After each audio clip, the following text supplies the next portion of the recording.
Welcome to the Happy Place, aka the Madhouse, aka Mad Wrestling Podcast, episode 291. This is your captain speaking, along with the podcast machine Mike Larkin and El Jefe Moses Marquez. We are 3 out of 4 this week, just like last week, but it's a different 3 out of 4. But anyway, I digress. Gentlemen, there's a lot going on. There is. Our 300th episode is 9 weeks away. Promo Series 5 is 6 weeks away. There's 3 weeks remaining in the Promo Bowl, but before we get to any of that, tomorrow night the WWE Draft begins, although technically we've seen a lot of people move around in recent weeks anyway. Yeah, I mean, well, we've seen Bray Wyatt on Raw, and now we're going to see him and Kevin Owens on SmackDown, The Fiend. Do you think Bray Wyatt's going to go to Raw, or do you think he's going to go on SmackDown? A lot of people have been debating that. Or they could do a thing where The Fiend is on SmackDown and Bray Wyatt's on Raw, because the split personality. Honestly, I don't care who goes anywhere so long as they keep the champions where they are. I don't need to see the US and Intercontinental champions swap places again. I don't need to see the Universal title change colors again. I hear you. I mean, if anything, move the tag team champions to the same show and then you've got to unify them. That works for me. I've been with that for a while. Like when Carlito and Primo were the unified tag team champions, the first ever unified tag team champions. Yeah, it was so stupid when they were carrying all 4 belts around. And getting through customs in the airport. How many belts have you guys won? Well, it's technically one, technically but it's one belt. It comes out of 4. Yeah, counts as 4. Imagine having to tell that story at every airport. Yeah. Yeah. So what's the money in the bank? Yeah. Well, we also do know now that Mustafa Ali is the leader of Retribution. Yeah. Which, I mean, they kind of planted the seeds for a long time ago, and I mean, I don't know if people are giving WWE too much credit, saying that they were planning this since the hacker gimmick. Probably not. They just realized, oh, wait a minute, we can connect the dots. Yeah, that's what I'm saying. They connect the dots, like you mentioned. You could kind of incorporate something how he was the hacker, and because he's doing his symbol, and they could do the truth shall be heard. They could do something where they can tie it in. Yeah, what's really annoying me is people comparing it to Dark Order because Ali's holding his hand up, which he's been doing for years. Shut the fuck up! Fuck up! But let's start at the very beginning. It's a very good place to start. Well, I say it's a very good place to start. We kicked off Raw with story time with Randy. Just for the inevitable Hell in a Cell challenge. You know what he wanted him to do? You want to know what he wanted him to do, Daz? Who wanted what to do? Drew McIntyre wanted Randy Orton to stand up, be a man, Randy. Stand up for Hell in a Cell. Stand up for Hell in a Cell. I love the meme of Drew McIntyre. It just sums up 2020. You know, from the 2024 documentary when he goes, WrestleMania was happening. I was in the main event. Everything was going great. Thumbs up. Yep. And then COVID happened. That is very true. It was a good documentary too, by the way. Not the yes, it was a brilliant documentary. They also cut out the whole fact, like they cut out his NXT run where he got hurt. They just went straight to the main roster. You know what else they cut out? What? Stand up for professional wrestling. Stand up. They went right to ICW. Mark Dallas, I run the fucking show. But we didn't talk about Impact. But they got ICW. Oh yeah, well they're partners with ICW now. But when he made his return to ICW, they cut out the fact that it went to Galloway. And here we fucking go. mean, that was a boss return. Yes. Scotland went apeshit. Can I tell you something? My dad made me laugh about that because the ICW part goes out. He goes, "Man, that's a small fucking ring," and I'm like, "Yeah, that's how they do it in ICW." But they filled the Hydro. The Hydro fucking is awesome. For friggin' Fear and Loathing, yes. We filled the Hydro. The Hydro, we filled it, yeah. It was nice to see such a close bond between McIntyre and Nikki Cross and Killian Dane and the Scottish-Irish wrestling community. That also brings me to my other point. Watch NXT UK if you don't, people, because it's some good shit. I know. I mean, if anybody should, I should. Out of the four of us. But Yeah, I mean, I've never really followed it that closely because I never really got much chance to go to many UK indie shows, so I don't know many of these people any more than you guys do. Kaylee Ray is the champion. Oh, I know Kaylee Ray. I've met Kaylee Ray. You lucky bastard. Funny story then. So in the lineup for British Boot Camp, they had all the guys there. Mark Andrews, Kaylee Ray, Greedo. No, I think they were in a different set. Yeah, they were the year before. Oh, yeah. So I've got the TNA World Title replica, which I actually sold last year. My bad, but you know, I used the money to buy the big gold belt, so win-win.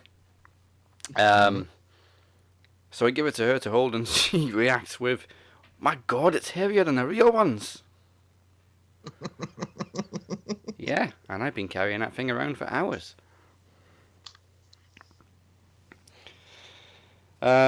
Drew promises to beat up Randy Orton in every building they're in together until Hell in a Cell. Well, wait a minute. Hold on a minute there, Drew. I don't think you're going in any other building. Well, that's very true, yeah. You're kind of stuck in the Thunderdome. Thunderdome. Which brings me to the point that I brought up in RWT and Max. How the hell are they going to get the Hell in a Cell in there? I don't know, bro. Like, I know, I think it was Tyler who said they can raise the scoreboard, but all those lights on the side, aren't they attached to the scoreboard? I reckon. This will be very interesting. I mean, you can't pre-record them because of the Thunderdome fans. True. They didn't think this one through. Do they ever? Unless, which I highly doubt, they go the Impact Wrestling route of having every single match in a Hell in a Cell, which would just be overkill. It works with a steel cage, not with Hell in a Cell. Especially without shitty visibility with a red fucking paint. Mm-hmm.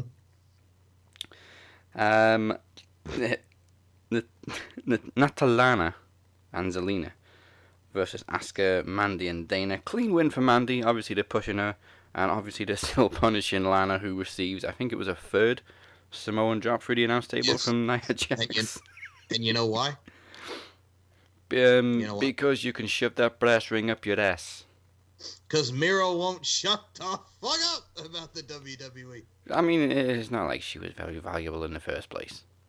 Well, I mean, you know. I mean, no disrespect. She's never been anything special in the wrestling ring. Dazzy Dangerously, you're challenging your inner Justin Timberlake. No disrespect. You don't mean no harm. I see what you did there, Dazzy Dangerously. I just wanna rock your babe. Now rock your body, please. Dance with me. Yes. I will now cleanse myself after doing that impression.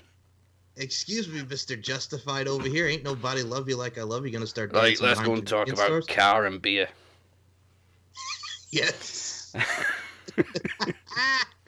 So, no, what all I gotta say is, yeah, Lana really isn't like valuable, but I mean, it is what it is. They're trying to do something with Hurt Natalia, and I gotta tell you something. I already hate it. I hate the boat, the friggin' boat. Even though I love me some Natalia, I hate the name The Boat, and it's all about. Is that what they're calling themselves? They're like every teenage girl in America that won't have self-respect for themselves. They want to have the validation of their peers, and it makes me sick. Is that what they call themselves, the boat? The boat. She's the boat. Well, push the boat out. Don't tip the boat over, rock the boat. No, stop me singing cheesy 80s songs. You're welcome. Moses, comment on this, man. Oh my God. No, because I didn't watch Raw, and from the sounds of it, thank God. Oh, wait, hold on a minute. What? So Lana went through a table again. There was a 6-man tag again, and there was a rematch. What are you driving this week? You didn't watch Raw either?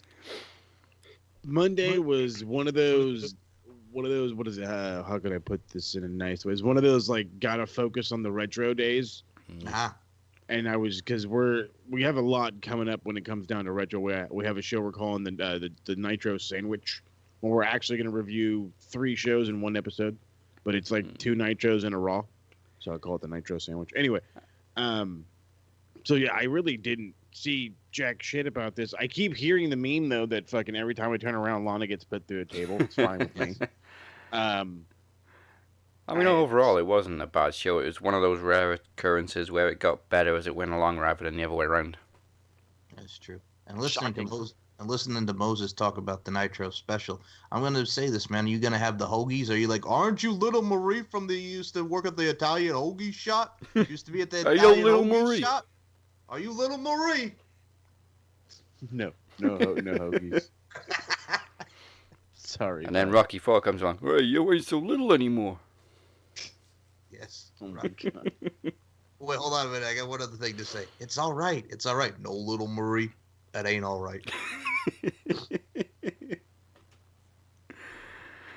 What happened next? Drew Gulak, not Randy, as Truth pointed out. all right. People You were want to shitting explain on this one? That was funny, okay? Because he's friggin' dressed in like the hoodie and he goes after R-Truth the whole 9, and then they're back by where the garbage is, and Randy he gets Orton. back dropped to the garbage. But he thought he looked like Randy Orton because Randy Orton was just as the janitor last week, but it wasn't Randy Orton. And then Tozawa got involved. And then they all fought, and then he took it back. They all fought in the garbage pail, and somehow Truth came back with the title. I want to know how the ref counted the pin when he couldn't see who was on top of who. Oh, it was hogwash, and you knew R-Truth was going to come out with the damn title. He's just like, okay, where the hell did they go? Let's just slap the side of the dumpster 3 times. The friggin' trash bags are flying. I'm gonna make a count. Also, okay, who's the one left standing, R-Truth? You're in a dumpster, so it's not a flat surface. How can you pin the shoulders down? Hey man, if it worked for Cactus Jack and Chainsaw Charlie, hello. There's people in there, damn it. There's people in there, damn it. They planted the seeds kind of early on for the Hurt Business as MVP made an offer to Apollo, Ali, and Ricochet. I mean, it appeared at first that Ricochet was considering it. Of course, later on, he just proved he was playing part. yeah, trolling MVP. Like, I ain't joining that group. Y'all must have been fooling. You think you don't want to be fooling you, psych? You think I'm joining the Hurt Business? That's pretty much what he did. He did do, but he was like, psych! I got you, fooled you. Oh yeah, finger popping. No, he ain't. He ain't joining, man. He ain't joining. He don't want none. He don't want. He might have to reconsider now after Ali revealed himself as the leader of Retribution. He wants to know what's going on with his fam. He ain't even the street prophet. He's like, what's up, fam? Why you joining the Retribution, fam? Why you turning on me? All I got is Apollo. He's got AO Apollo. Well, now we've got enough people for Survivor Series. So there's 4 members of the Hurt Business, and now there's 4 male members revealed in Retribution. There you go. I'd say 4 male members. There may only be 1 female member now. There's rumors that Mercedes has been dropped already. Oh, that blows, because she has such talent. Really got to put her back on NXT. I mean, it comes from social media mostly. Ali posted pictures of the members and, the reasons for why they joined Retribution, and they left out Mercedes. Ugh. So, don't know what's going on there. You know what it is, too? I mean, when you have the 4-on-4, you know what made the turn for me with that segment? The facial of MVP and all of them when they realized. Yeah. MVP and Shelton sold it like troopers. Yep. Especially Shelton's like, the fuck? They did the Tim Allen home improvement. Yeah.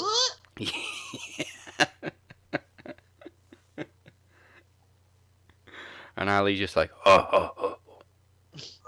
No, that's not what. Hold on, wait a minute. If you're gonna do it right, that's not what he said. He went, "Get him," and I'm like, where did that deep voice come from, Ali? Friggin' always talking about the truth and the light and all this, and then all of a sudden, "Get him," and I'm like, oh, he friggin' sounded like every rock song on the bridge.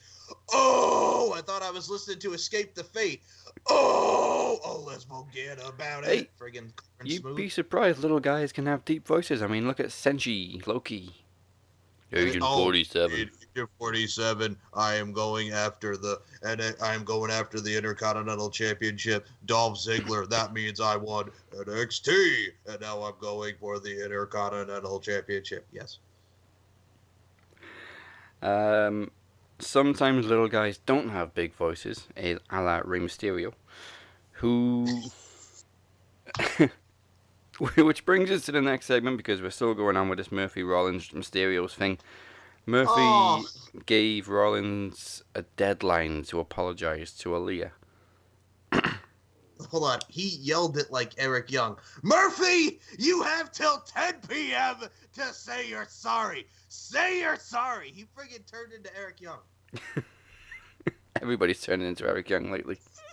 Eric Young. I mean, first of all, we had the tag team match. Dominic teaming up with Humberto again. And Murphy just getting the pin with a vicious knee strike in midair. Well, that was great storytelling, too, because it's just like, all right, man, you don't need me? I think you need me, man, because that knee strike was perfect, right on the mark. And also, I'm going to say this right now. I want to see some more Dominic and Humberto as a team. Yeah, just end this feud. I'm done with the Mysterios versus Rollins and Murphy now. I was done with Andrade and friggin' Angel Garza against the Street Profits, and now they finally split them up. Yeah, quietly, off TV. Yep. Dumbasses. What? Assholes. But I wasn't like as big as everybody was complaining about the age difference with Murphy and friggin' Aaliyah, because I'm like, it's a storyline. Grow the fuck up. And also, if you want me to do this, test when he was with Stacy Keibler, right? You remember who he went out with in real life after that? After that, no. Kelly. He was in his mid-30s, and she was 19 at the time, 20. What about Mike Knox? How old was he? Oh, when Mike Knox was with Kelly in the storyline? Yeah, he must have been like 30-something. He was like late 20s, early 30s, yeah. People not complain about the exhibitionist. It is a bit of a gap, but let's face it, they're both legal. Yes. Stop it. They are adults. Oh. It's like Paige all over again. Wait a minute now. Hold on. Okay. Okay, I'm not talking about Pornhub Paige. Okay, I was about to say, man. Wait a minute.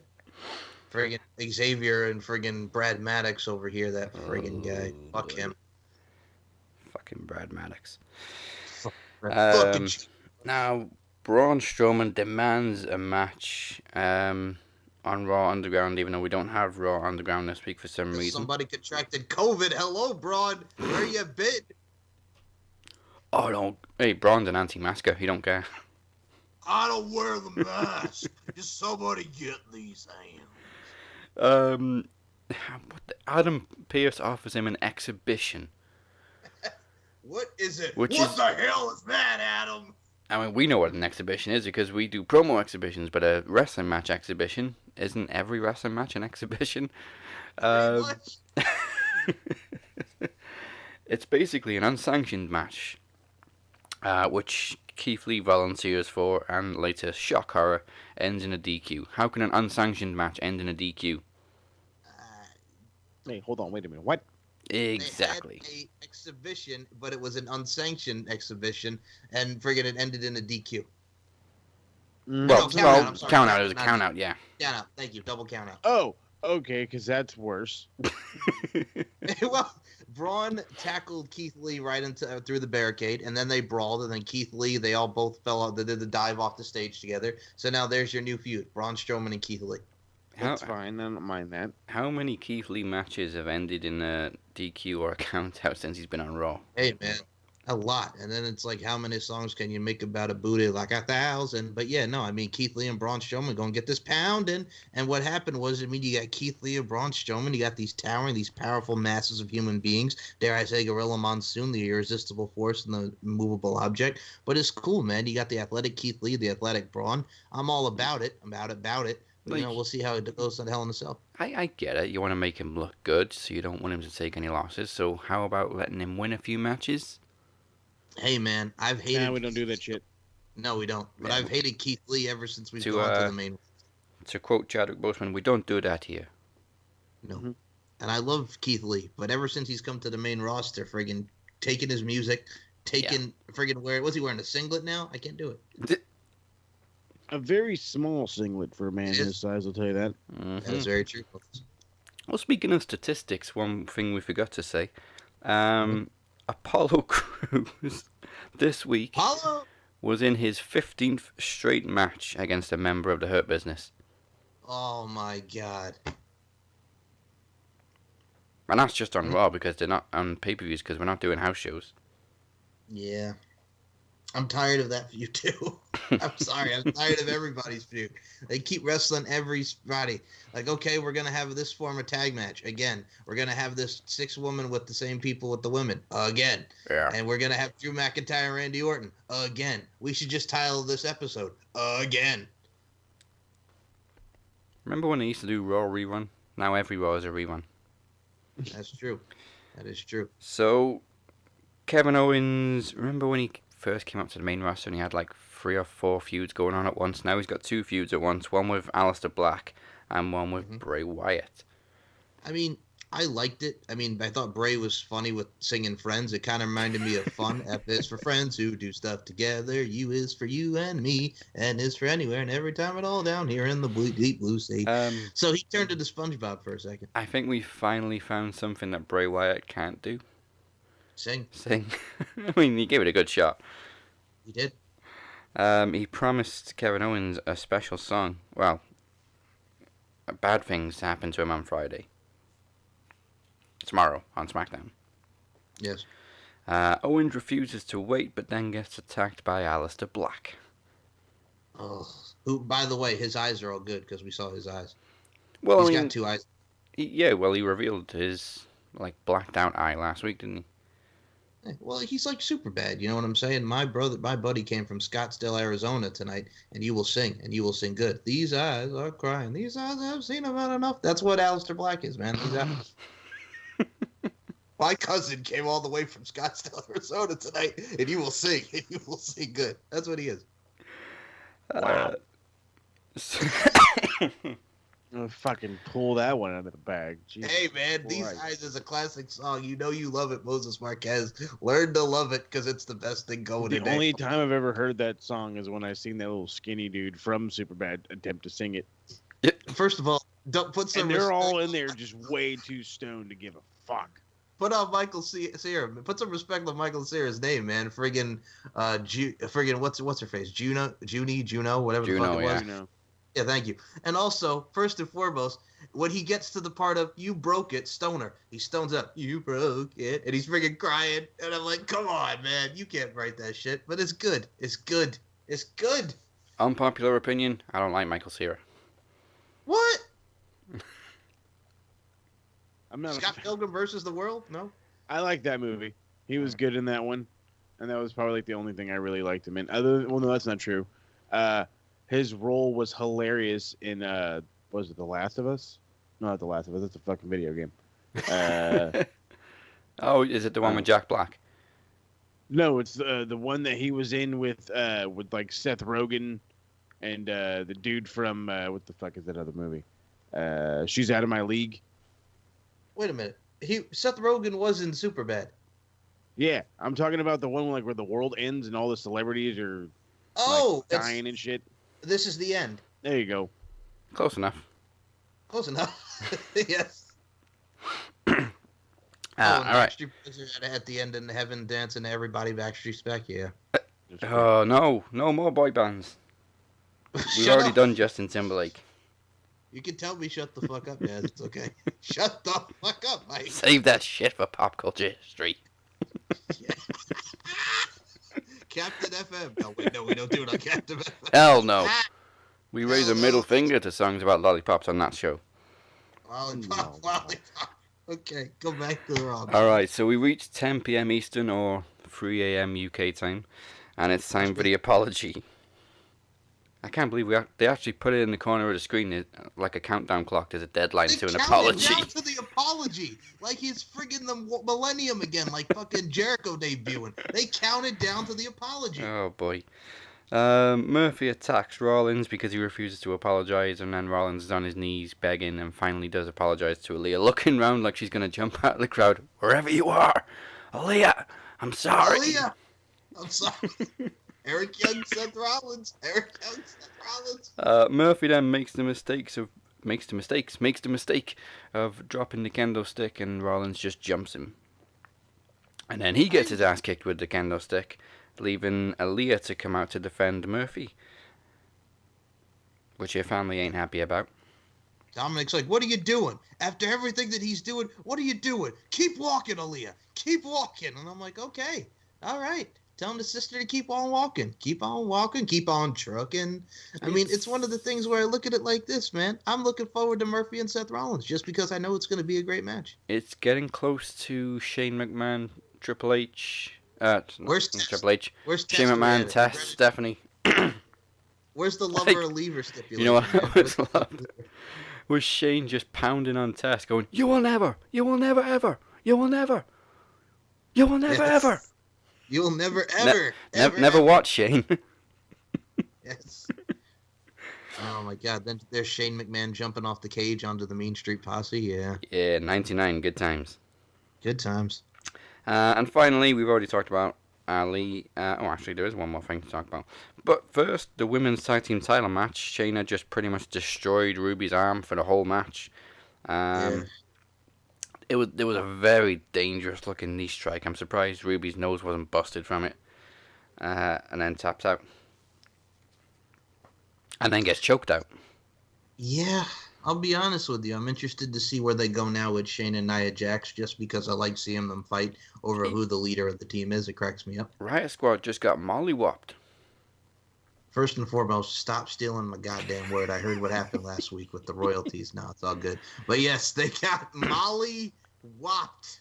Friggin', that was a friggin' squash, man. Just friggin' putting the boots and the kicks and the knees to Ruby Riott. Then she chokes out and gets friggin' passes out and taps out to the Karafuda clutch. Oh, it was vicious. I mean, yeah, it was a squash, but they dragged it out. So it was Ruby just getting creamed. What the hell did Ruby Riott do, man? I could understand if it was Lana, but what the hell did Ruby Riott do with this? Unless they're actually going to split up the Riot Squad again and have one of them go to SmackDown or whatever. No, I mean, I get it. You can see Liv as more of a victim having to watch Ruby get mauled. Yeah, true. I mean, who's next for friggin' Shane and Nia to go against? Friggin' Mandy Rose and Dana Brooke. Oh, good. Good. Well, it sure as hell ain't Natalana. The boat. The boat. The boat. So yeah, finally, 6-man tag main event. Surprise, surprise. Orton pins McIntyre after the RKO. And that was pretty much it. I just thought it was a lame finish. They should have closed the show with a Retribution reveal, which was the segment before this. Well, that's the thing. It was all mishmash because I'm like you stated, it should have been the friggin' main event. But what they do is the typical main event of, okay, we know Randy Orton's going to pin Drew in this to, build up to Hell in a Cell. And the fact that, I put on those night vision goggles and I could, that's what cracked me up about his thing. Cause he's like, I put on those night vision goggles. Who you going to call? Randy Orton. I ain't afraid of a ghost. You know what? The funny thing, NXT was the only show with a good main event this week. I didn't really care for the Impact main event, which we'll get to in a minute. I didn't really care for the AEW main event, which we'll get to later on. But yeah, it was a bad week for main events. Alright, ladies and gentlemen, next week the Promo Bowl enters the finals and the last 3 matches of the tournament to decide who challenges the Demoness in the 4-way microphone standoff. Like a microphone standoff. Moses Marquez versus Chris Maldonado. Then on October 22nd, it's the current Knowledge Champion, The Phoenix, versus Chris Durham. And finally, on October 29th, Cypher made good on his second chance and will face Alexander Rowan. 3 out of those 6 will be going to Promo Series to challenge for the Promo Championship. Championship! Moses Marquez, you are back next week, my friend. Back next week with a vengeance. That was some BS-ery, if I can say so myself. No, I'm just kidding. I really like this promo. I felt like I had a lot more heat, but it showed for once that you can win via your score, but the votes can not play in your favor. Yeah, it's never occurred to us before because the points have never been different to the judge's majority decision. Well, you So- see, I'm not a normal man, so you can't count me for 25%. I'm like 33%. Okay, let's get Okay. into some Scott Steiner territory. I'm about to say, are you doing Scott Steiner math over there? Yeah.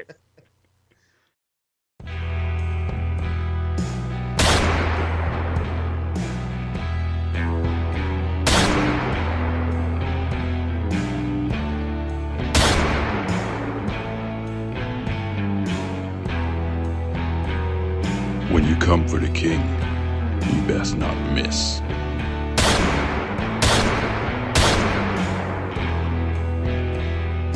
Max Wrestling presents Promo Series 5 Enemy Lines, November 19th. Go to maxwrestlinguk.weebly.com for more information. Well, if you're the shape, show me something. Maybe a couple of years ago I could have. But look at that. Steady as a rock. Yeah, but I cut promos with this hand.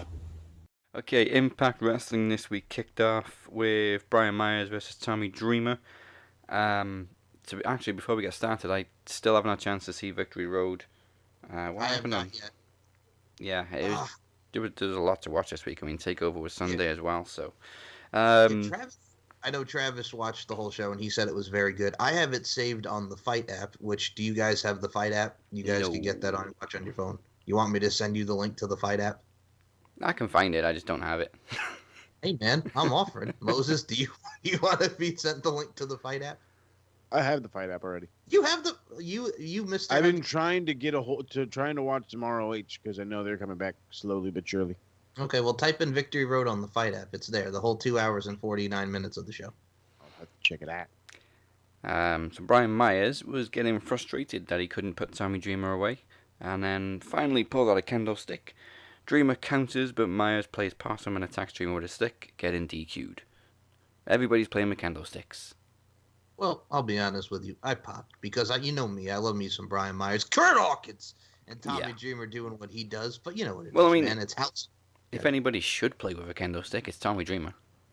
Of course. But man, it's Thank house you, of sir. hardcore. May I have another? Thank you, sir. May I have another?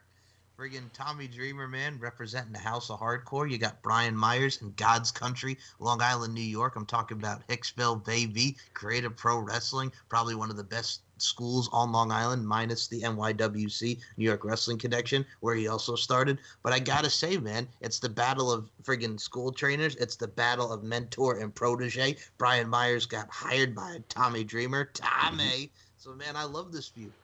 I mean, not entirely sure where we're going for Bound for Glory because they've already had a couple of matches. Extreme Rules. Extreme Rules. And the most Wait. professional... Old school rules. I hate that.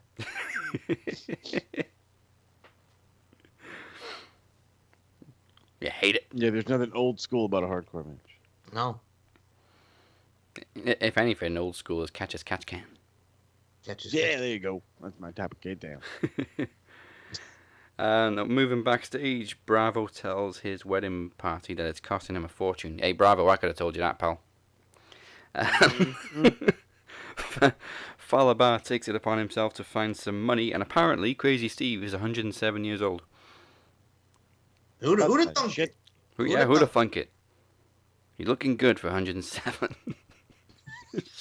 And he's blind. And he's blind with the left, but he's 107 and blind. I don't even remember what Swinger said to him, but he just turned to him, dude, I'm 107. No, he called him the young boy. That's he said he's yeah. that young boy. Yeah. Young boy over here. Dude, I'm 107. It was great. It was great. We move on to one of your favorite segments of the week, Mike, which is Defeat Rohit. Oh, okay. Let me tell you something. The man is just a great heel. You got Rohit Raju calling anybody. Apparently, he beat Willie Mack at Victory Road. I've not seen the match, but he found a way to beat Willie Mack. Return of the Mack, Mark Morrison. And then friggin' he goes anybody in the back. And here comes Jordan Grace. And Jordan Grace friggin' Backlund bridges him to win the X Division Championship. But he's like, no. This is just to defeat the Rohit Challenge. I never said the X Division Championship would be on the line. So now that got himself into the scramble like it's friggin' Unforgiven 2008. Hell yeah. where Brian Kendrick was the champ for like 5 minutes. Never forget, Brian Kendrick was WWE champion for 5 minutes. That pops you the most about that match is the fact that Brian Kendrick was the WWE champion for 5 minutes. But yes, now we got a scramble with Jordan Grace, Chris Bay, TJP, Trey Miguel, the whole nine. It's going to be good. And Willie Mack. Return of the Mac. Oh, yes, it is. Oh, Lord. Yep. It was really well done. I mean, at first I was curious, why is Willie Mack staying at ringside? But obviously, he was involved in the decision, trying to get the belt off Rohit, and then, of course, Rohit gets rolled up. And I popped. I thought Jordan Grace was X Division champion for a minute, but nope. Did you see what people were calling that on social media, by the way, for a brief moment? What do we got now? Tessa 2.0. Because a woman won the X Division championship. They did. Nobody calls Tessa China 2.0. That is true. Yeah. They call her worse things, but that's another story. Hold on a minute there, Miss. They don't be talking about my lady. Man, you friggin' Jordan Grace over there. Lather it up. Lathering it up, turning on the bathwater like it steaming, you know what I'm talking about. Rose petals in the tub. The whole nine. No, I did. This was one of the things that, thank God for highlight packages. When I caught this, I was like, what in the fuck? How in the hell did she win? And then she just randomly lost, and then this fucking geek runs away, and I was really confused, but oddly excited. And so Rohit goes backstage and of course runs into Scott D'Amore, who, sings his praises and then drops the bomb on him. I kind of think it would have been better if D'Amore just came out behind Rohit while he was still talking shit on the stage and said, "Hold on a minute," pulling a William Regal. Now just a minute. Well, yes, I mean, it gave him the chance to call him Scotty D, which made me laugh because the first thing I thought of was Scotty Doe. Throw me a freaking bone here. Throw me a freaking bone here. Yep. Yeah. So 6-man scramble at Bound for Glory. I mean, they say scramble, so of course we're expecting the championship scramble type of match. You know what's interesting though? Time limit. Yes. You know what's interesting about Jordan Grace? One thing to go back to Mr. Moses Marquez over here. Moses Marquez, you were like Pretty Ricky in their song On the Hotline that came out around the 2006-2007 time period. You want to talk about bubbles in the tub when it comes to Jordan Grace. Am I right or am I right? Oh, you're right, my sir. All right. And bubbles ain't the only thing getting blown. Hey, all right. Oh shit, sorry, we're TV 14 now, not TV mature, sorry. Wow, chicka, wow, wow, chicka, Hey, wow, wow. we said the C word 2 weeks ago, live with it. Now, it appears as though Triple XL may be turning heel. They were a little rough on the Rascals this week, jumping the bell and pretty much almost tearing Dez in 2 pieces. Molly-whopping him. Molly-whopping on Dez.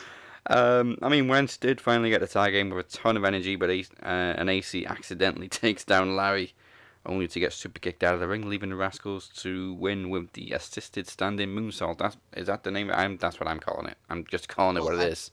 I forget what it's called, but it's really just an assisted shooting star press. Yeah, it's not a moonsault, my bad. Hold on, wait a minute. I also got to say this. The way he sold that super kick going out the ring, he's like, da, da, da. I'm like, what the hell is da, da, da, AC Romero? You could have just been like, oh, and then he fell up. But he was like, da, da, da. He sounded like he was bowed up. Now, you know how Travis gets when he gets bowed up, and we love you, Trav. But yeah, that's what it is. When he gets all bowed up, he's like, and he just gets into his friggin' frenzy. It's it's the kind of sounds that Ken Shamrock makes when he beats up a random person backstage. As I said, it was his own version of I Just Kick Stan. Oh, yes, it was. Oh, well, we'll talk about that when we I get just to kick Stan. I just kicked Stan. Literally what it Calm was. down, Sean. Don't tell me to calm down. Shamrock's just sitting there quiet, and Sammy's like, you need to get back to being the old Ken Shamrock. Beat up that guy. That's what he said. Eddie doesn't deserve this. And then all of a sudden he goes crazy and beats him up. He friggin' sounded like Eminem. Just lose it. That's what he said. Go crazy. And Ken went That's crazy. it. Remix coming. Yes. Ken Shamrock style. Oh, motherfucker. Well, before we got to that, Fowler managed to find some money by stealing it from Hernandez's wad of cash while Hernandez took a shower. So, technically, Hernandez is paying for the wedding. Technically speaking, yes. Why is he still carrying that wad of cash around? Because he got it like that, Dazzy Dangerously. He's got it like that. Put it in a bank. Cash money. It's like that friggin' Floyd Mayweather song when he came in for WrestleMania 4. Cash money. Or- Dollar, y'all. Or put it in your Uncle mattress Taz or is something. Like that reason he's like, if you don't just put it in the bank. No, Yes. we like to flaunt it, bud. Like the flaunt it, On man. a chain. Like it's some kind of necklace. Plus, you When- never know when you got like a street race coming up and you got to pull like a fucking Paul Walker, but like, I got 10 grand. I was about to say easy there, Tokyo Drift. There you go. Then we moved to poor Rich Swann getting, and we gotta say it again, mollywopped again Mollywopped. by Eric Young. Do you realize who the I'm sorry to cut you off, but do you realize who the physical therapist was? No? That bald guy was Ross Foreman, who does a lot of the media, and he was a former media guy for WCW. He's one of the main guys in Impact Wrestling. Oh, okay, cool. So he's not a real doctor or a physical therapist or trainer. No, no, not at all. Bound for Glory is like 3 weeks away. Honestly, at this point, Rich Swann shouldn't have a friggin' leg left. Exactly. Friggin' Eric's just like, Swan, you're not gonna make I it mean, to Bound for Glory. Start getting screaming at him. Twice was believable, but twice. Come on Twice. now. You expect us to believe he's going to be fit enough for a match in 3 weeks? Supposedly. The third time was a little bit overkill, but You know what they say, See how it goes. dangerously, 3 times the charm. I mean, 3 times the charm.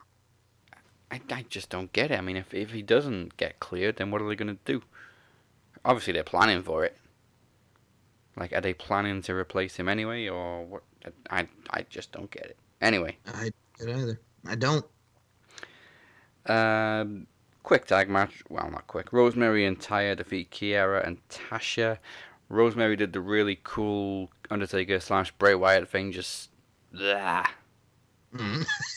Yes. rising up from the dead, basically. Dude, you know what it is about them? They had a great tag sequence. I really enjoyed Rosemary and Ty as a tag. Yeah, I think it's next week now. We're getting the freeway tag with Havoc and Nevaeh as well. Yes, and I love me some Havoc and Nevaeh too, man. I gotta say something, man. Nevaeh and Havoc, it's one of those things where you got someone so big as Havoc, and then you got Nevaeh, hey ya. You know what I'm saying? I'm just being honest. I like it. Who really hasn't been much help to Havoc, but I mean, what you got someone the size of Havoc, and then Nevaeh's coming in here like, here I come to save the day, like she's the Mighty Mouse of the team. Hey. yeah, but she hasn't. She keeps losing her singles matches, and they haven't really won That's any the tag problem. matches. That's what I'm saying, man. When she goes solo, you know, she just friggin' kills it and loses. But then when they're tagged, they're Dynamite. We saw more Crazy Steve and Johnny Swinger as they lost to the Dinas because... no, I gotta get this out with a straight face. Johnny wanted to hit the Dinas with Steve's monkey, and Steve didn't like it, so he took the monkey back. I can't even.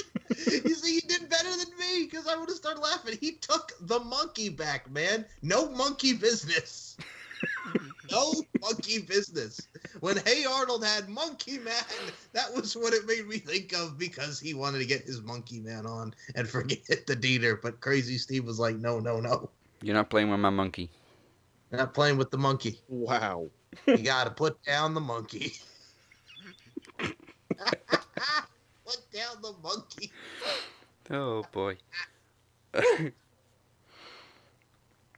So the Dinas have now accepted the fact that Steve took their beer. Beer. Oh. Obviously, like we said, we missed Victory Road, but they showed us that Deanna pretty much broke Susie's arm in the Knockouts title match, and Kylie then lets out her aggression on Kimberly. Hold on. You guys screwed it up last week because you couldn't get the name of the goddamn song right, and it pissed me off a little bit, and it goes a little Reckless. something like I said this. it was Reckless. I know. Ruthless. Oh. Ruthless. Ew. Ruthless. Well, Or did I say it was come on, Ruthless? man. Yes. And she was very ruthless. Well, in that promo, man. I like the furiosity and friggin' putting a Molly Wop on Kimberly. That goddamn Kimberly. Yeah, but she surprised herself by just flooring Kimberly.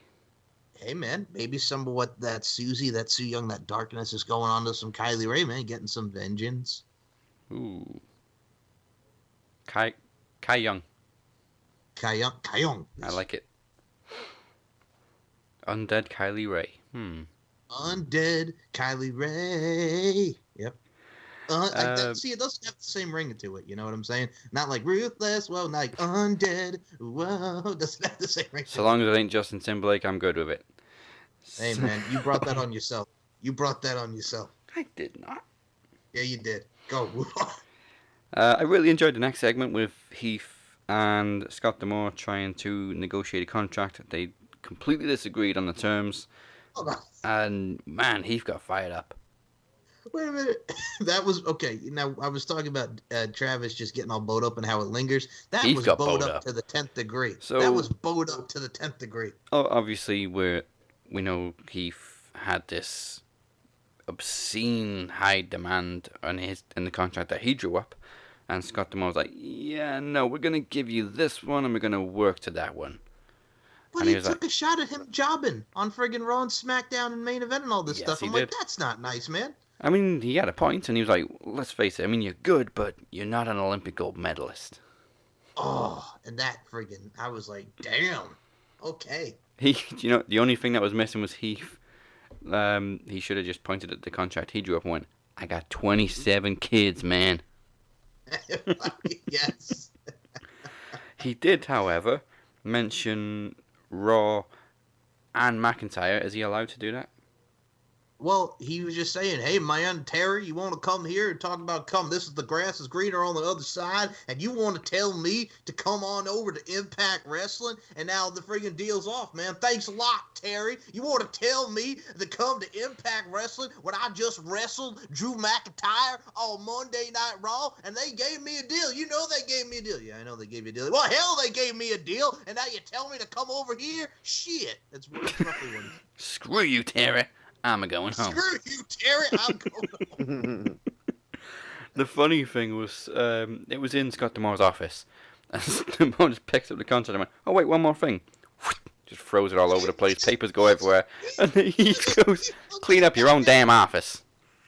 Oh, my God. That was great, too, because he's like, clean it up. And he's like, Scott, this is your office. I ain't cleaning this up. You know who they're going to get to clean it up, right? Yes. Brian Myers. Exactly. But yeah, really. What the hell you ever do with your life, Chip? All you ever did was make a hot daughter. That's it. I'm tired of your bullshit. Oh.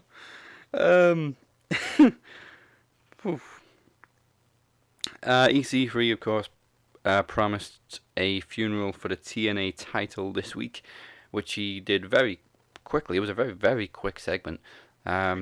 Just throwing it off over the bridge, a la Stone Cold The Rock. Yes. Friggin' pager's 316, but his pager's EC3. He should have quoted The Rock throwing the smoking skull belt over the bridge. You take this piece of shit and you go to hell. You go to hell. Yes. Or friggin' when Kurt Angle pushed him into the friggin' little mini pool with the Unforgiven 01. I'm sorry, Kurt. Making him cry. You're pathetic, Austin. You're pathetic. Making him cry, then throws him into the kiddie pool. Yeah. Wasn't he like when even though he realized it was a kiddie pool and he was writhing around and he go, I'm drowning. I can't swim. I'm drowning. Somebody help me. And friggin' he's crying. I'm drowning. Somebody help me. I mean, that had to be a reference to Robin Hood, Prince of Thieves. Where he falls into the very, very shallow river and thinks he's drowning. Yeah. Oh, good times, man. That's another one for Netflix. Robin yes. Hood, yeah. So, yeah, obviously, Bound for Glory, he's got to be EC3 versus Moose. Mm-hmm. And that brings us to the main event, which, again, wasn't overly entertaining. Well, I mean, it was alright. But I'm just getting tired of seeing Austin and Fulton main eventing every week. Yeah, and I mean, I thought it was a good match with the Guns, but I'm just like, all right, you have to have everybody get involved from Gallows and Anderson and, the North and the whole nine. It really sets it up. But, yeah, I think you knew after the whole schmizzazz at the end that the Guns were going to get it. Yeah. I mean, looking at the card, I can't think of what else should have main evented, but yeah, just stop with the Ace Austin and Madman Fulton tag team matches every main event.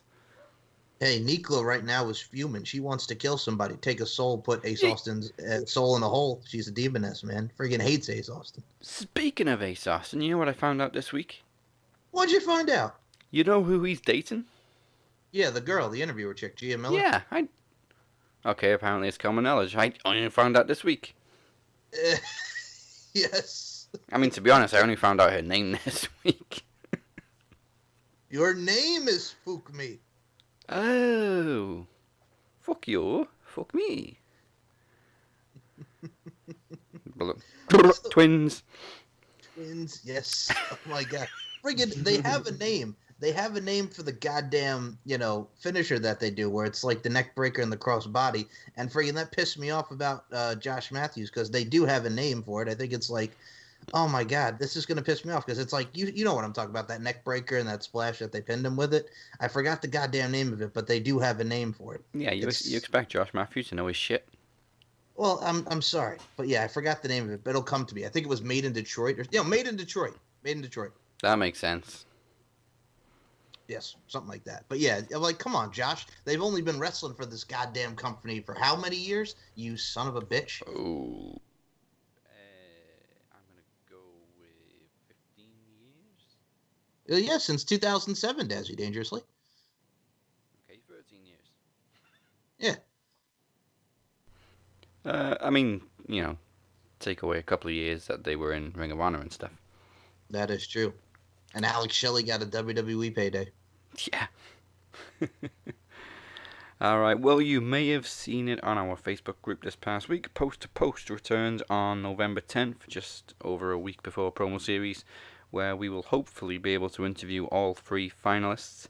But also, Moses really wanted to win the second chance match just so he could face Alexander Rowan. So he laid down the challenge for an exhibition, Adam Pearce, which the Watchdog graciously accepted. They will go face to face on Post to Post. Face to face on Post to Post. I like the way you said that. Yeah. The thing that he does so well is he puts a smile on everybody's face. Your show. We are going to steal the show. I guess it's time for a new order. Have you seen Max Wrestling? I will show you the light. We're talking about me. We're talking about the podcast machine. Your boy, Moses Marquez. Same day, new era. We are the best at this.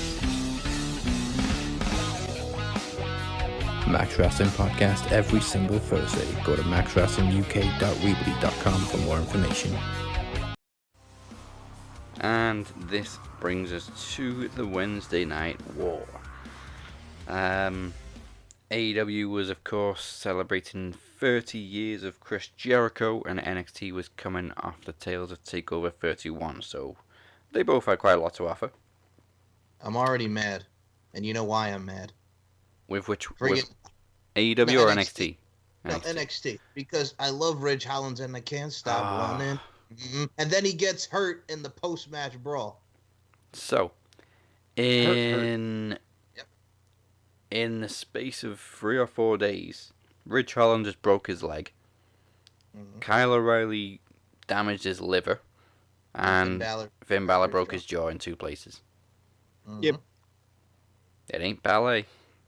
It is not. But you know what? Like I said this morning, if WWE have taught us anything about broken jaws, Finn will be back next week like nothing ever happened. No, I don't think it's like that, though. I think. Oh, no, I know it's legit. I'm just taking the piss out of WWE. You taking the piss? Dazzy Angel, you taking the piss? I'm a clown. Do I amuse you? Yeah, taking the piss, yes. I'm a funny guy. I amuse you. Yes. So Dynamite kicks off with the first ever AEW FTW World Championship defense. I mean, how long's he had that friggin' belt? Jesus, what, a month now? Months? Jesus. Yeah. It was right before the match with Mox. Cage defends against Will Hobbs. After the match, Ricky Starks comes into the ring once again. What the fuck you wearing, boy? Hold on a minute, man. You just stop it right there with Rick and Ricky Starks, man. I want to burn his wardrobe. He's wearing shoes with no socks. He's channeling his inner Don Johnson. He's got like a freaking Hawaiian shirt, half tucked in, half tucked out into his chinos. He's trying to be Tubbs. He could be Ricardo Tubbs. Kiss yourself for me. Fucking Miami Vice my ass. I know. It's sacrilege to one of the greatest shows of the 80s. Yes. So after the match, Taz praises Hobbs and offers him an ultimatum. Basically, join us or die. Fucking Taz Palpatine over there. Yes, it's friggin' just another victim. It's friggin' beat me if you can, survive if I let you. Pretty much what he said is, you can either join us or you can roam willy-nilly, Hobbs. And you know what? He might roam willy-nilly or he might not. I kind of think Ricky Starks has got some PTSD from skateboards, though, because as soon as Darby Allin showed up, they were out of the ring. Yes. Yeah, especially after that bump. Jesus. Like do you like Will Hobbs, by the way? I meant to ask you guys. I'm sorry to cut you off. But do you guys actually like Will Hobbs? Definitely see some potential.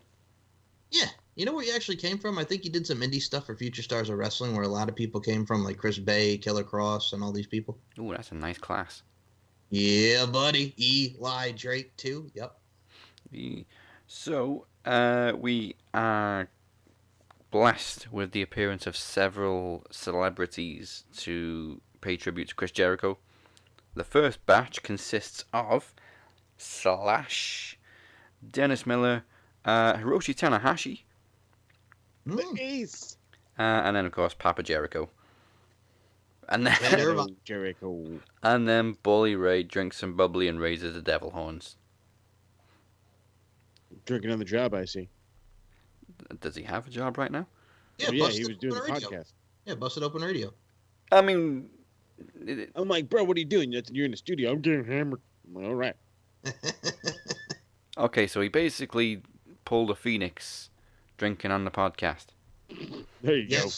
Friggin', you know what? I don't have a drinking problem, I swear. Okay, Phoenix. It's 11 a.m. It's 11 a.m. Friggin', I'm on the show with you guys. It's friggin' 11 a.m. He's burping. You know what I'm saying? I swear I don't have a problem. You know what I gotta say to Phoenix about that? The Nile's not just a river in Egypt, Phoenix. The Nile is not just a river in Egypt. And you know I love you. And you friggin' call the group chat by accident with your drunk self, and you got myself, Trippy Wolf, and Corey laughing at your ass and telling you that it's okay, Phoenix. I'm sorry, guys, I hit the wrong button. Yeah, no shit you did, you son of a bitch. Friggin' rising from the ashes. You were definitely rising on something, Phoenix. Craig. All I'm saying is, if you pour Jack Daniels in the Nile, he's drinking from it. I mean, to be honest, maybe I would too. Hey, all right there, Al. Okay, so meanwhile on NXT, they kick off with Tommaso Ciampa versus Kushida. Yes. Oh, this was great. It's a barn burner. But unfortunately, it ends in a DQ after interference from Velveteen Dream. No, I'm not emphasizing the last four letters of Velveteen. Kushida fights him off.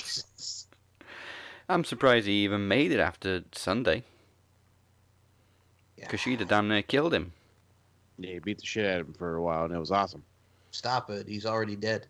Yeah, but he shows up on Wednesday night like nothing happened.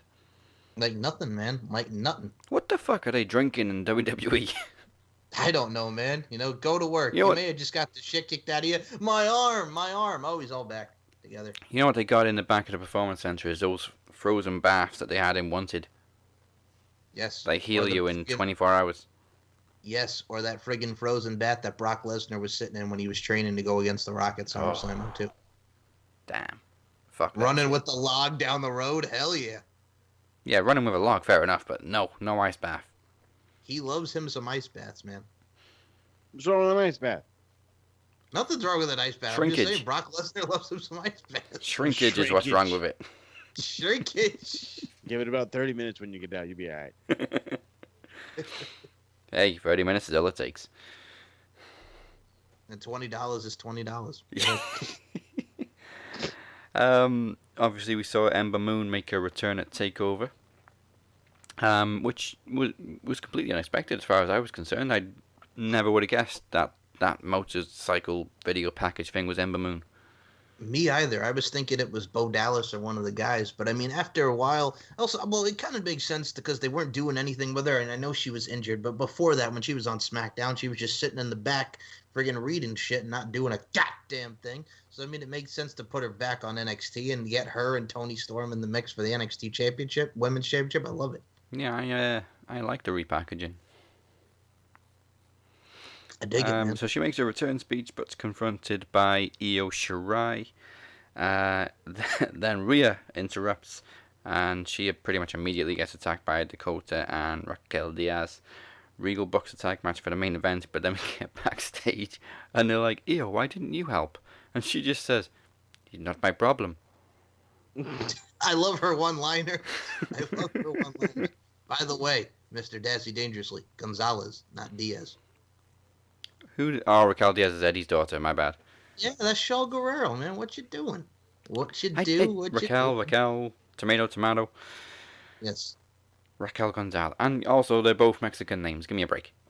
Hey, man, you're like the fucking stepfather in there. You know what I'm saying? I Not say the like original- tomato over here, all right? Yes. But you're like the stepfather from 2009, not the originals from the 80s. You're like, who am I here again?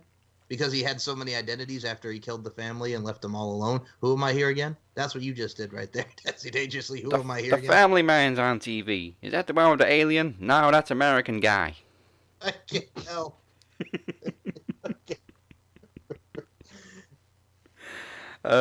Drake Maverick informs his, quote, tag partner, Killian Dane, that they have a match booked against the Walmart Young Bucks. Oh, That's the Everrise. That's Everrise for people who don't get it. Yeah, and Parker and Martel. Yes. It's so blatant. Mm-hmm. Obviously, Killian isn't happy about that. Then he doesn't even like the cheesy music that Drake picked. God, but that was so funny there when Drake was walking up the ramp. Well, you're gonna love the music. Dane's like, cut the music. What the hell was that? So what? You don't like it? No. You know what's Fucking going to happen, right? You know what's going to happen. You know down the line they're going to win the tag title. I was just gonna say. Oh, no, yeah, we don't want the belts. I'm loving them as a tag team. Every week, it just Drake getting beat up by his own tag team partner. It's funny. And how- it's funny because he's little and he's a big angry guy. It's just funny. It's the little English guy getting beat up by the friggin' Irish guy. The big, hairy Irish guy. The big hairy Irish guy. Here's the thing. Okay, funny story very quickly. We were watching the Drew McIntyre documentary, and he was all kept, and Killian Dane was wearing like the button-down shirt and looking all nice. Yeah. And freaking my mom and dad are like, "Who is that?" And I'm like, "Killian Dane." That's Killian Dane because they're used to Harry McHarry over there. Friggin' that's He scrubs up well. scrub-a-dub-dub in the tub. So the match ends by Dane powerbombing Maverick onto the pin for the win.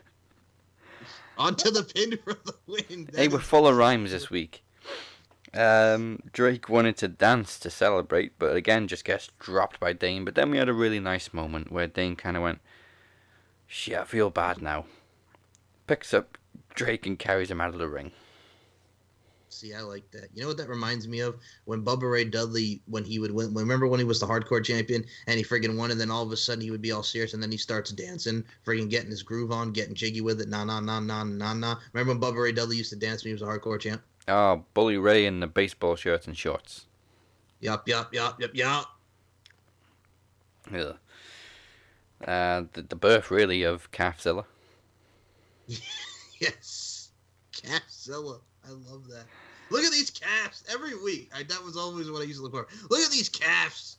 Look at these calves. Get a shot of these calves. That's what it was.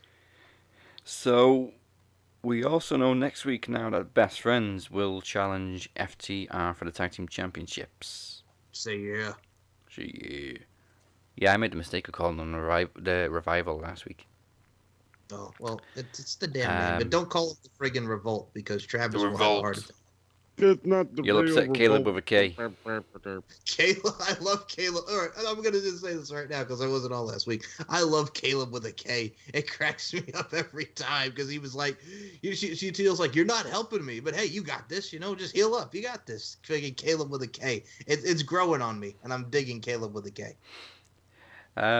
Young Bucks also Yeah, they were on TV the same time as the Walmart Young Bucks. Super kick a cameraman backstage, and neither of them have enough money to pay him compensation. They feel all bad. They just keep paying people for getting kicked in the face. It's like, I want to fly to Florida now. They're like, oh shit, what's that, about 10 grand? I ain't got my wallet on me. Shit, sorry. You just get your check the next week. It's got an extra bonus. Oh, what the hell? I mean, I can That's kind what they of... need to do. They need to like show like the cameraman like showing off his check. What's this extra line? This Young Bucks compensation. This is pretty much the basis of the Young Bucks heel turn. They just have money to burn, so they're using it to kick people in the face. Mm-hmm. I need more Tony Khan getting involved with this thing. I need them throwing money at him. Oh, what if they super kick Tony Khan on TV? I'm waiting for I'd that. go nuts. Like, Tony Khan's got a White Claw in his hand as well, and the White Claw goes everywhere. Bam! Okay, you spilled Now the the White ring's Claw, now you're done fucked up. It's like, now the ring's sticky. It would be even funny if they actually give money to Tony Khan like he needs it. Oh, yeah, that would be cool. Like, here you go, Tony. Excuse me, what? Here's 10 grand for kicking your face. I had that for breakfast this morning. It's like I woke up and that was just like on my nightstand, like spare change. Yeah. I got 10 grand from the Tooth Fairy.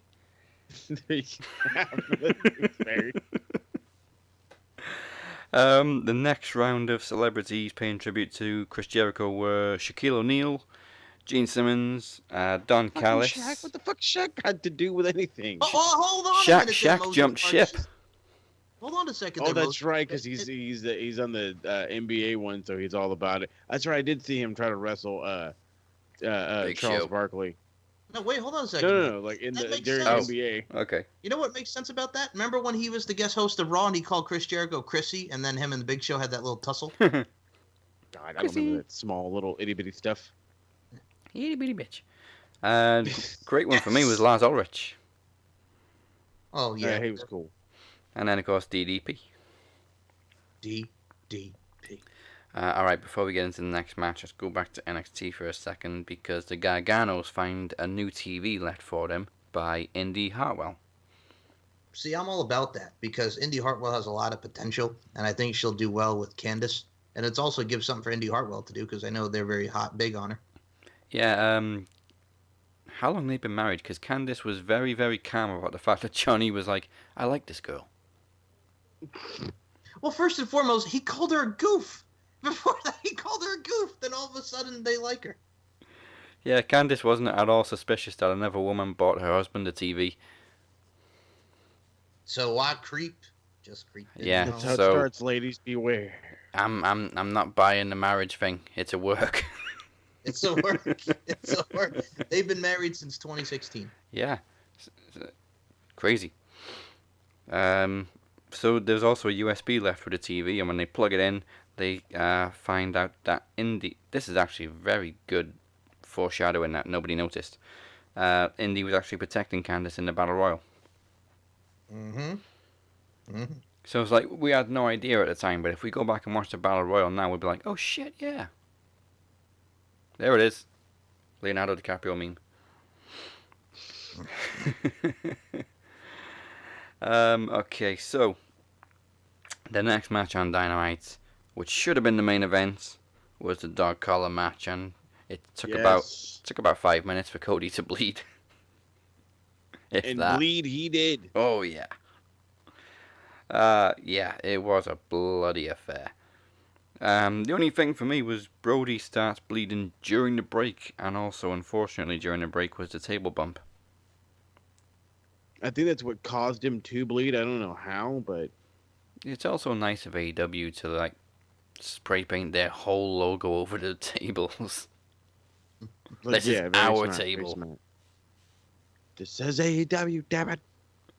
AEW tables merchandise. I'd buy one. That's all right with me. It's Yeah. a beer pong table. Did you see the social media brief outrage about this match? Did you guys hear about that? No. Okay. So friggin' everybody, and there was a lot of people, some of them were very pissed that Cody won it again because it's like, Oh, of he's Triple course. H from 2003 because he keeps winning the belt back. Why has Cody got to be on top, damn it? It's the mid-card belt. I know, but that's what they're saying. Of course, the executive vice president has the belt again. Oh God. Okay, don't play the EVP card because the last time I checked, one dude that was running the ship walked out with the world championship and cut a promo on the same fucking people in the back. Bro.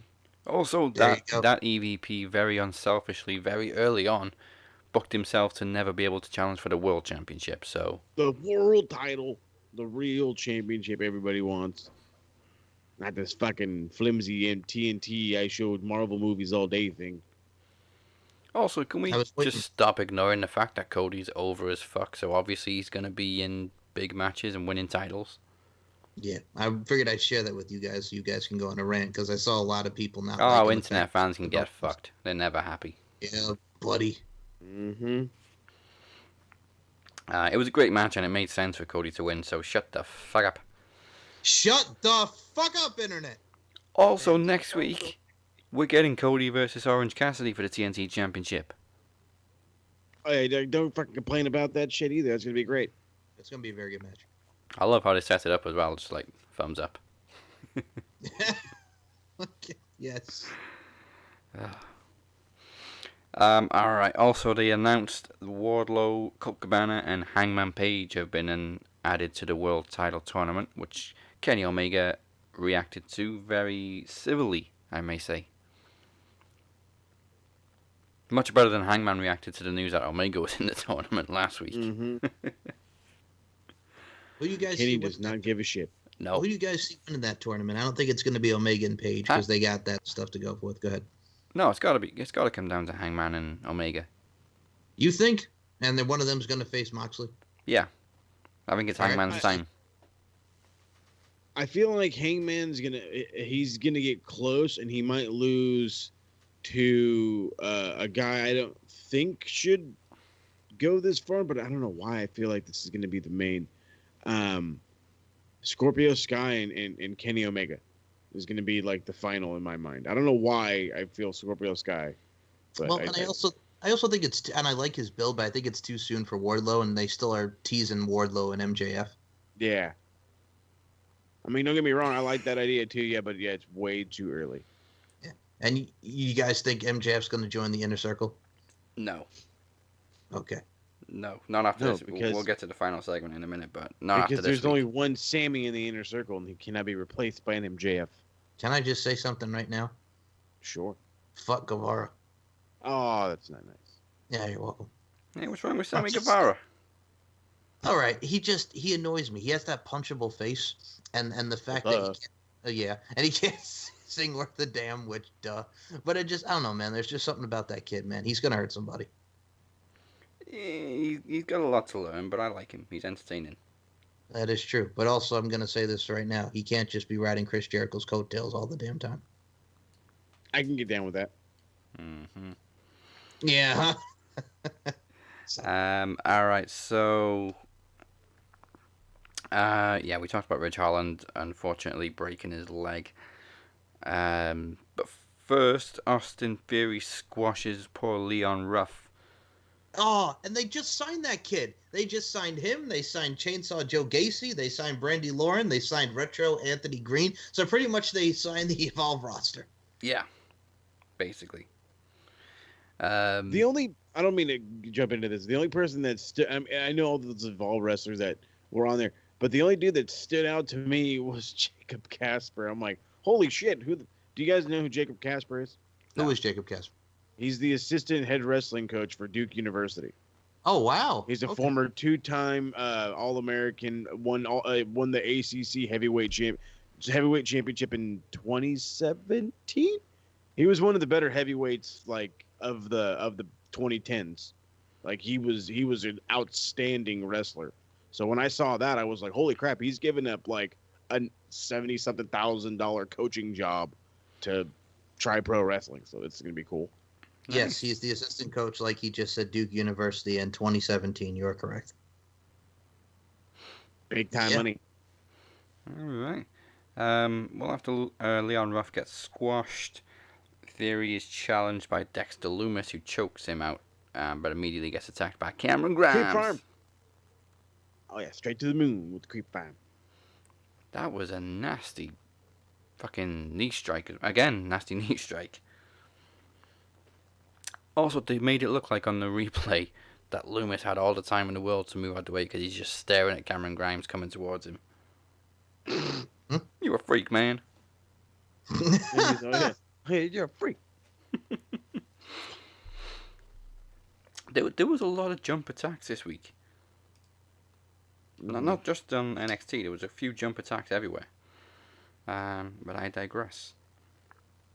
So then we get the next match, which was Ridge Holland and Danny Burch.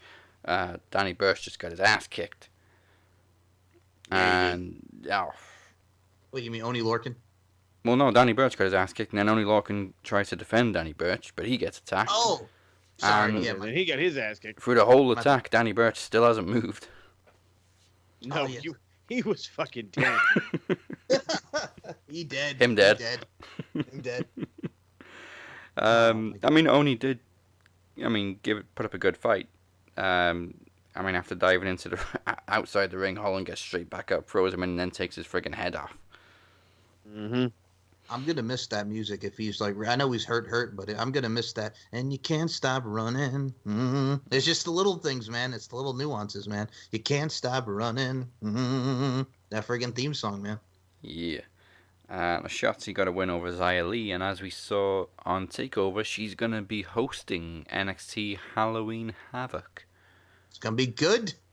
Ain't it funny that ever since AEW came into fruition, NXT have been bringing back these NXT WCW pay-per-views? Mm-hmm. Because they can't use them. Mm-hmm. I mean, obviously we had War Games before, but, it just seems like there's more and more now.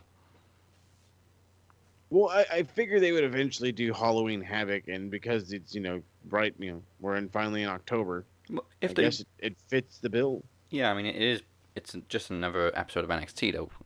But, I mean, if they were actually wanted to do a takeover style event called Halloween Havoc, they could have done it on Halloween because it's on a Saturday this year. Which, Fuckers. can I just say one thing? Let's face it, we're not doing anything else this Halloween. That was what I was gonna say. Like here in the U.S., how many little sons of bitches you think they're gonna have come trick or treat here with all this COVID shit coming on? Oh, they ain't gonna be saying trick or treat. They're gonna be saying track and trace. There you go. Like Moses. Let me be honest with you, there, sir. As a parent and as someone who has kids, because you got kids, damn it, we all know this, Mr. Heath Slater. I got kids. Yes. so, I mean, how many trick or treaters you think we're gonna have this year? But not a lot because of what's going on. All right, well, I'll just quickly give you the plans. The plan is to go to the families, one of the families' house. Mm-hmm. They have a very nice gated community neighborhood. It's one of those housing authority kind of shits. Yeah. Yes. So everybody knows everybody, and they're planning an entire thing where they've incorporated what they're calling candy shoots, which is just fucking PVC piping. And so all the parents are going to do is they're going to get candy. They're going to wear gloves. They're going to stay on top of their porch. They're going to shoot you candy through this little chute. No. I think I I'm saw like, something okay, about this that. is- I thought it was just like a fantasy thing. No, but that's really cool. That's actually happening. Well, I mean, because the idea, we've gone here the last couple of years. It's a fucking very rich community, so we get all kinds of like king size candies and shit. It's good shit, especially for the parents. Good shit. Every now and again, you'll hit a corner and there's fucking parents making drinks. Yes, free alcoholic beverages. Love these people sometimes. Yes, I'm talking to you, Jan. You make a hell of a margarita. Anyway, Shout out to Jan. Last year was fun. Just saying, last year was fun. But I mean, it's like, come on now. Like when we were kids, we had all those scares too. We got to check the candy, to do the don't stay out too late. We were out till fucking 10, 11 o'clock at night. We didn't give a shit. But now, and I understand it more. So it's like, I'm really liking that people are willing to take precaution just so they can enjoy this whole thing. It's meant for the kids to have a good day and good time. And trust me, if there's anybody who could use some stress relief, it's these fucking kids. Yeah. Exactly. Won't somebody think of the children? Trust me, these people's is. And I wills bees too. And I don't know, I had thought about doing like the bowl thing outside of my apartment, just take. Yeah, just take it. Yeah. but at the same time, like there's a lot of little kids, and that's a close proximity of the whole thing. I don't want to be that guy that like starts something. You know, Well, we need a T-shirt gun. There you go. Yes. There's some candy. Yeah, I think that's the route we're going this year, is we're just going to have the bowl. But I think we're also kind of reconsidering it because so many, the kids. But yeah, we'll think about it. But yeah, right now we're going the bowl route. Just here, take the candy. Take the candy. Yum, yum, yum in your tummy. Don't care how. I want it now. Veruca Salt. Jazzy Dangerous. Well, they're even like that little fat son of a bitch, Augustus. Augustus, no! He's freaking slurping it, and he falls through the fucking tube. He's in the chocolate. That little fat pudgy bastard, Augustus. I've never laughed so hard at somebody yelling, "That fat son of a bitch." He's going to be turned into fudge. No, he'll never make it through that pipe.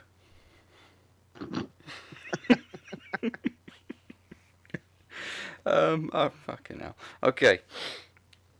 The final batch of celebrities to pay tribute to Chris Jericho consisted of Lance Storm, being serious for a minute, Kevin Smith, Eli Roth, Gabriel Iglesias with Chavo Guerrero. What the fuck? Well, he's a big wrestling fan, Fluffy. I had no idea. Yeah, you can tell you can tell he's a big wrestling fan. He had Chavo Guerrero on video call. Yes, and he's been on Raw before.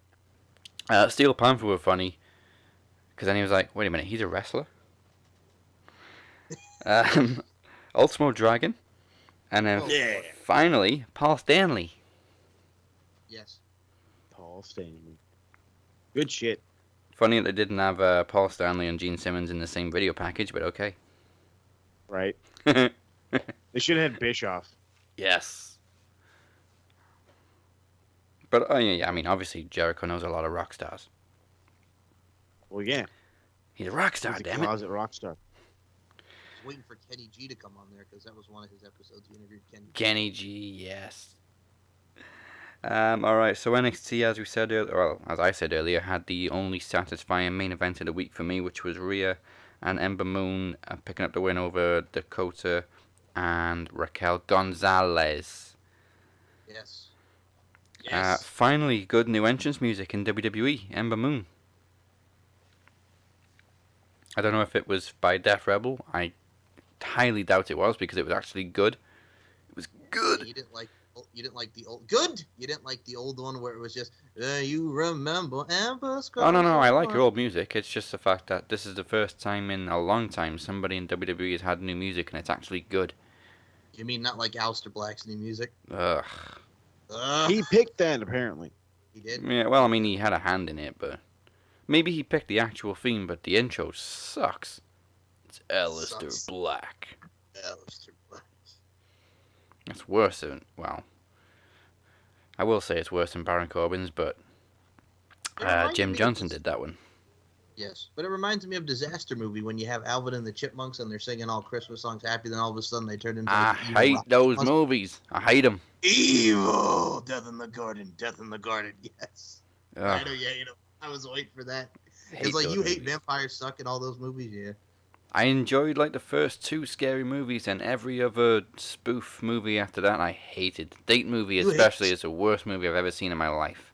Wait a minute, man. You mean to tell me that you hated Scary Movie 3? Yeah, I didn't hate it, but it was just eh. Well, when you got to Scary Movie 4, when they're talking about War of the Worlds and stuff, it was a little too much. Nah, the aliens are pissing out of their fingertips. Yes. This is what happened. You should see how we pee. Psst. You and I are not so alike. Leslie Nielsen peeing out his finger. Hello. Oh, boy. Come on, man.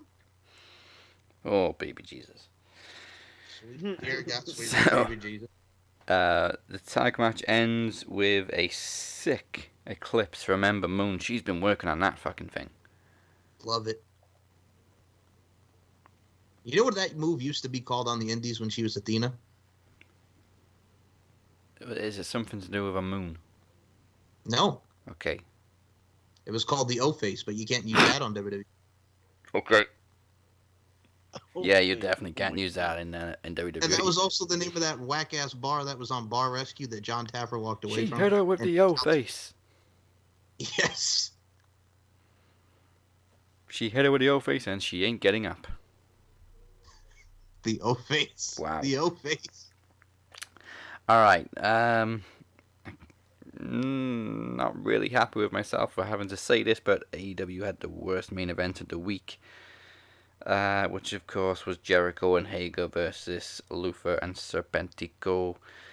I'm going to say this right now. I understood why he did it, because him and Dr. Luther are boys. Well, not just that. Luther's first wrestling match was a loss to Chris Jericho in 91, I believe. Was this during their FMW days in Japan, I think? Yeah. No, it was in Calgary. Oh, okay. This is when they were in Stu Hart's dungeon. All right. Yeah. Wrong time period. Go ahead. And this is the thing, I'm sorry, but Luther does not belong on Dynamite, much less in the main event. And sure as hell doesn't belong on the top rope. No.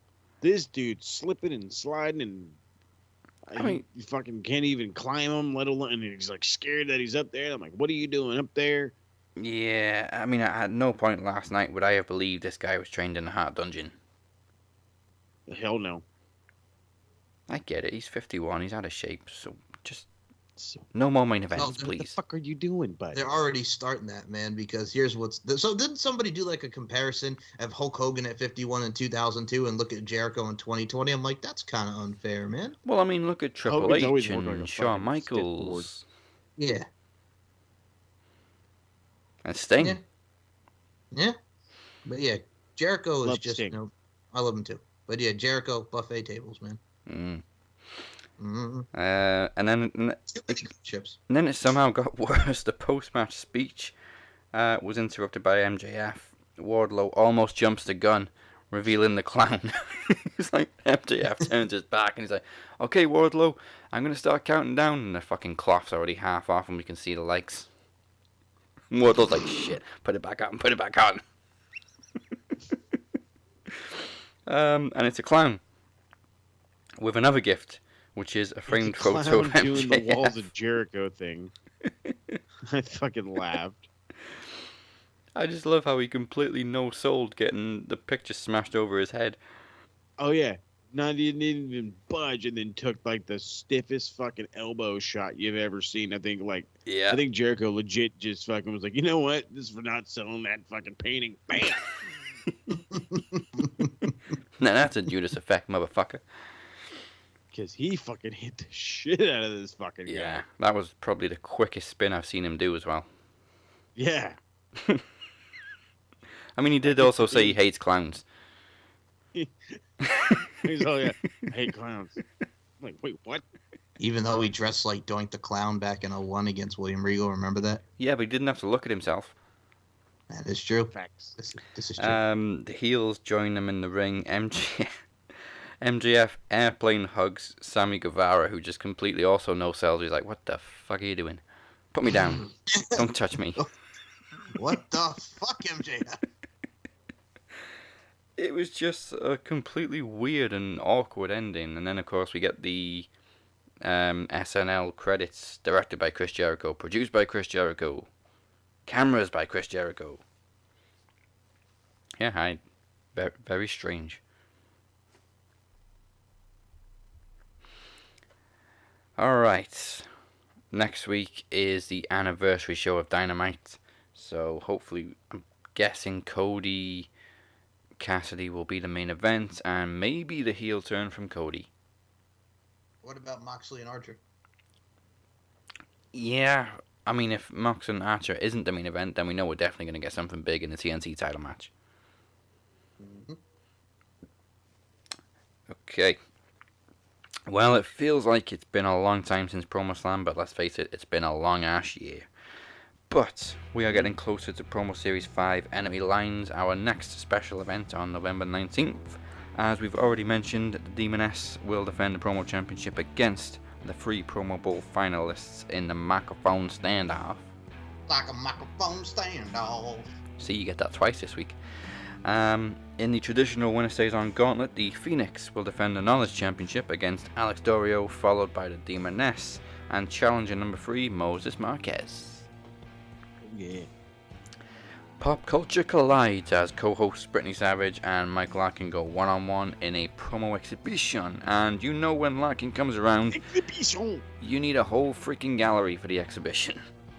Hey man, it's pop culture, it's seriousness, it's a whole lot of awesomeness, and then I got a great tag team partner, a great tango, a great opponent, and the one and only Miss Brittany Savage. I'm really looking forward to this. I'm guessing there will be Justin Timberlake references. Maybe some Backstreet Boys too, you know what I'm saying? First, yeah, all right. Well, first and foremost, man, come on, man. You know what we talk about. You know it's the late 90s. It's what we got. We got choreography. I got some shirts ready. I'm ready to do a fucking routine. It's a goddamn talent show, is Wiz. Fucking routine. Fucking routine. You spice up our lives is what you do. Goddamn right, man. Friggin' say you'll be there. Friggin' the whole I'll night. be there. Right, I'll be hosting it. Stop right now. Thank you very much, Daz Dangerously. But yeah, no, I mean, you got half of a talent show of pop culture, then you got seriousness, because somebody else could be Savage there too, Miss Brittany. So yeah. Oh, yeah. we know you could be Savage, Mike. Fuck yes. But that's not all. For the first time ever, El Jefe Moses Marquez steps up to face the Shape in a promo duel. Ooh, And there probably will be no boy band references in that one. Now I gotta totally make one.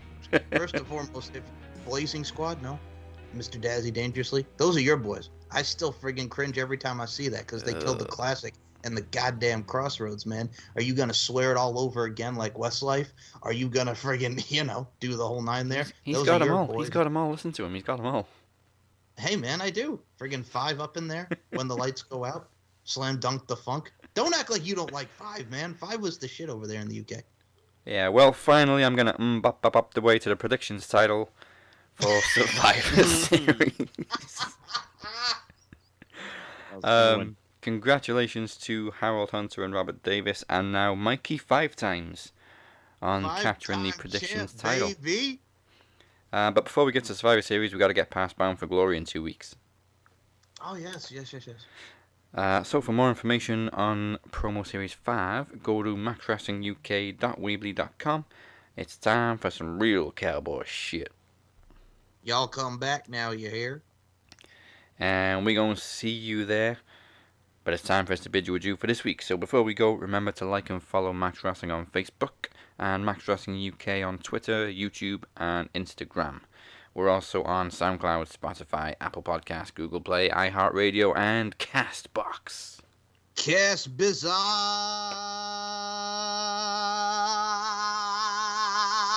Lee. And if that wasn't enough, you can always find us on Wrestling with Wrestling, the YouTube channel of Andre Corbeil. You can find me on the old Twitter machine at the Captain512. You can find Travis at Walker_TA92. And Twitch don't make your dick itch. So don't be a wanker. And check out Anchor with Smart Mac Radio.